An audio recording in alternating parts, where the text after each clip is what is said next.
This is Ron Simmons, and you're listening to InYourHeadOnline.com. Damn! Who inspired you to become a wrestler? Who inspired you to be a wrestler? When you turned on the wrestling as a kid, you saw the, in Atlanta, Georgia? No, I didn't have a TV when I was a kid. Remember, I got my book. I didn't have a TV when I was a kid. I wasn't that fortunate. No. Steve Reeves. Hercules. Oh, okay. Hercules. The first time I saw Hercules on TV was an old actor. His name was Steve Reeves, and he played Hercules on the movie. And Steve Reeves used to pick people up over his head and throw them. Well, I watched, after the movie was only 25 cents then. So I ran home when I was young. I guess I was, oh my goodness, 8 or 9 years old. And every log I saw on my way home, I tried to pick it up and throw it. And I played Hercules all day long. That's why I chose the name Atlas, because Atlas is out of Greek mythology. When Hercules, on the 12 labors of Hercules, he had to get these 12 apples. So he went to Atlas to ask Atlas to get these golden apples from Atlas' sisters. Well, anyway, Atlas said, well, I got to hold the world up. Will you hold the world until I get back? So Hercules took the world on his shoulder and held it. Atlas went and got these apples. But when Atlas came back, Atlas didn't want to take the world back on his shoulder. He wanted to leave Hercules with that burden. So Hercules said, well, since I got to take on your job, just hold it a little bit until I adjust my coat, whatever he wore around his shoulder. So Atlas agreed, and Atlas took the world back on his shoulder. Hercules grabbed the apples and took off running. And then Mercury later on came along with the head of Medusa, showed it to Atlas, and Atlas turned to stone.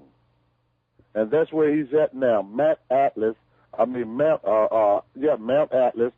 in Morocco, which is west Africa. So I said, oh, Atlas from Africa.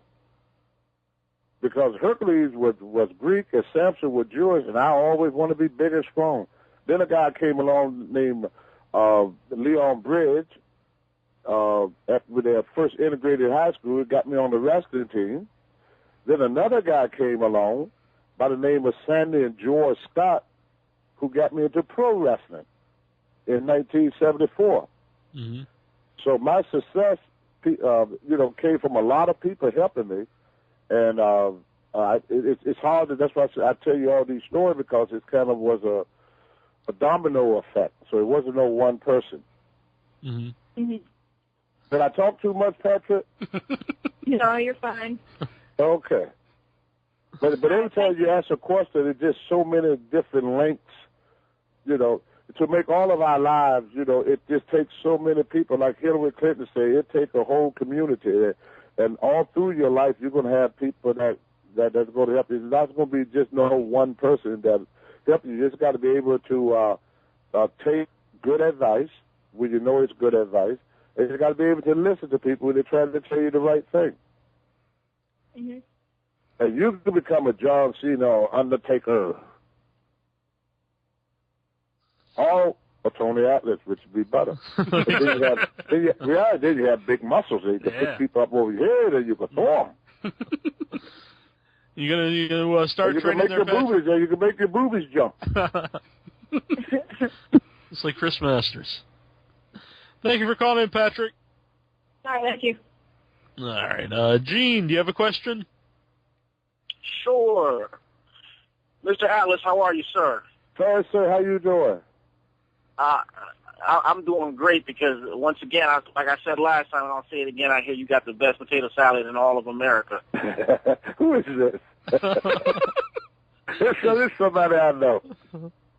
The best potato salad and some of the best barbecue around. But anyway, there's somebody that know me too. In a recent shoot interview, I'm sure you remember an old man by the name of Brickhouse Brown.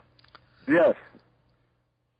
He had some very disparaging allegations in this shoot interview, which he claimed in a sexual three-way that he had with a group of women, and you were there, and the Junkyard Dog was there, and you made an attempt to perform a sexual act on him. And I just wanted to know your comments on that. I think he's nuts. He needs some potato salad. Yes. Speaking of that, last year JR was there, and we get to sample JR's barbecue sauce. What are your thoughts on JR's barbecue sauce? And do you think you could maybe make some Tony Atlas barbecue sauce? No, I tell you, I had JR barbecue, and that's some good barbecue. That's going to be very, very hard to beat JR barbecue. Mm-hmm. JR makes some real good barbecue. Definitely. I hate to interrupt, but what is your secret to that potato salad? I just need to know. I mean, I tried it this weekend for Father's Day weekend, and I just couldn't. I mean, what's your secret? Well, see, my mom is no secret to cooking any type of food. My mother cooked for a living. That's what she did. And what she did, she taught all of us boys how to cook. And what I did, I sat in the house and I watched what Mama put into her potato salad. You know, it really no secret. But most people that make potato salad, the reason it's everybody down south know how to make this potato salad, but up north they don't put nothing hardly in it. You know, people up here that like food very blend. Like down south, we put potatoes, we put onions, we put celery. We put eggs, you know, the whole egg, not just the white, but the whole egg, you know, boiled eggs, what I'm talking about. You boil them and then you chop them up, and then, you know, of course, the yolk going to get mixed in. My potato salad is probably the fattenest thing in the world. And then we put dill radish in there. And we put mustard and mayonnaise. So when you say a salad, you're talking about a whole bunch of stuff. Mm-hmm. Sounds very similar to my grandmother's potato salad. Yeah. You know, they just got a different recipe. And then the more north that I moved, the less they put into anything. You know, even barbecue up here, people don't barbecue, they are grilled. And then when they do barbecue, they don't want it hot. Mm-hmm. You know, anything they got any type of... Speaking of barbecue, hate to cut you off again. Speaking of barbecue, what kind of wood do you recommend? Do the apple wood, oak, cherry oak, or, you know, the peach flavored oak wood? Thanks for calling in, Gene. Man, I tell you, it's hard because it all's good. Yeah. See, barbecue is no particular. You know, it depends on what that's what makes barbecue so good. Because one thing about us as humans, no matter how much you like something, once a book been read is old. Mm-hmm. So we like, you know, people that like barbecue, you know, this week they may want some apple. The next week they may want some hickory. You know, and all the businesses, if you even notice your food changes now, they're all coming up with, you know, with just more than one type of hamburger. I mean, you get a cheeseburger, you get a regular burger, you get a double cheese, you get a cheese with bacon, you get a cheese with mushrooms, you get it with onion rings, you know, however, you know, because people just like that variety. We've always been like that, liking variety. Mm-hmm. You know, speaking of that, getting back to what you said about what's his name again? JR. No, not JR. Brickhouse Brown. Yeah. Yeah, Brickhouse Brown. See, a lot of guys and I learned this from Skip Young before he passed away. Mm-hmm. And he told me that a lot of us guys is not going to like guys like myself. Like I put in my book, I only had all the friends that I had in this business, believe it or not, pretty much, was white. Mm-hmm. The majority of my enemies in the business was black because the way wrestling were, the only person who could take my spot would be another black person. That's why when you go to certain areas that had an Indian wrestler like Wahoo McDaniel or Chief Jay Strongbow, for years and years and years, all the people saw was this one Indian, even though there was a lot of Indian wrestlers around. In New York, you may have just one Oriental, maybe even Ricky Steamboat, or you would have Mr. Fuji or Toru Tanaka. Mm-hmm. But the promotion used to believe back in them days that if they put more than one I want to say the ethnic person in the ring, then the one that they got, we end up losing money. Like when I first went to Georgia, the most popular wrestler there at that time was Thunderbolt Patterson. Then at the Thunderbolt, it became Tony Atlas.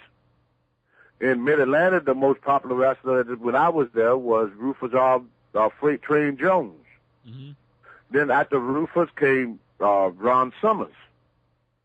You know, so they always just had one black wrestler on top. So I went into a lot of areas with where they had a top wrestler there. You know, they didn't work there. Like Brickhouse didn't work for the Georgia Championship Wrestling, but I did go into the territory where he worked. And we used to have orgies with a whole bunch of girls and stuff.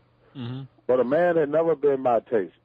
What I do a lot of time, I pick on people. And a lot of wrestlers would do that. Like I got a story in my book where I first started, and that's why I say I think Brickhouse is out of his head. Because I was standing in the shower, Klondike Bill, a whole bunch of big old guys, Abe Jacobs and all them guys that come into the shower and say, man, oh man, look at this little pretty butt. Now I'm looking at 3 or 4 big old hairy white guys looking at me, and I'm like 20 years old. That scared the hell out of me. But later on, I found out they was ribbing. Yeah. The boys used to rib all the time. So what Brickhouse did, they took a rib and took it for real, because he's probably homophobia or something. So if I found out he homophobia, I'd pick on him. Right. That's how the boys entertain themselves. You know, to him, it probably looked like something else, but to me, you know, I'm just going to pick on him. Watch him sweat. You know, guys who do that. When I first shook hands with Ronnie Garvin, he was sitting in I hope I can say this on air, he was sitting in the men's room, and he took his hand and wiped his butt, and then stuck his hand out to me to shake my hand. Well, y'all guys been around the boys. You know what I'm talking about. Oh, yeah. Yeah, the boys are crazy. So you can't take what we do seriously. Because we didn't watch TV, we didn't watch movies, we didn't go out. We worked 7 days a week back in them days. You know, we worked from Monday to Sunday. And on Sunday, sometimes we worked 2 days. That's why later on in my career, I messed it up. I missed a show because the only way I could have got a day off, I had to take it. You know, Vince changed that. You know, he got the guys working 4 days a week and 3 days off every week. Except when they go to Europe, then they do like a stretch. But you talk to Ric Flair. Ric Flair could tell you out of 365 days, I guarantee you he worked at least 350 of them. You know, you didn't get time off. So the boys always were looking for something to entertain themselves. And that's where the great term ribs came on. You had some good rib stories in your book, Too Much Too Soon, and you get that from Crowbar Press. Scott Teal does really good books. And there was one that really stuck out to me was with Dick Murdoch when he sent you to like you didn't know it until you showed up there that it was a KKK meeting. Yeah. There was the ribs boys pull on each other. You know. It was funny. We was nuts.